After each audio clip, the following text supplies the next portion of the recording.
ابن مسعود فرماتے ہیں کہ نبی کریم صلی اللہ علیہ وسلم نے فرمایا، شاید کوئی بندہ پوچھے یا رسول اللہ حج کا کیا فائدہ ہوگا، تو آپ نے فرمایا حج اور عمرہ پے در پے کیا کرو، کبھی حج کر لو کبھی عمرہ، اللہ توفیق دے حج کر لو، اللہ توفیق دے عمرہ کر لو، اللہ ہر سال توفیق دے عمرہ کرنے کی، ہر سال عمرہ۔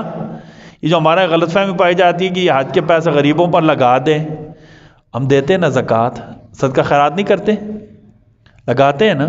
یہ جو لوگ ایسے کہتے ہیں وہ خود نہیں لگاتے، وہ ہم سے پیسے نکلوانا، ہم ہی سارے کام کر، بھائی آپ بھی کر دو نا۔ اس کا آسان جواب کیا ہوتا ہے، یہ جو آئی فون 14 پرو میکس لیا ہوا نا، اس کو بیچ کر سارے پیسے غریب پر لگا، تمہیں کس نے روکا ہے بھائی؟ جو اور اس چکر میں ہوتا ہے کہ میرے پاس کیا کہتے ہیں ویگو ڈالا ہو، ریوو ہو، ٹھیک ہے نا، تو اس کو بیچ کر لگا دو نا، مہران لے لو، تمہیں کس نے منع کیا بھائی؟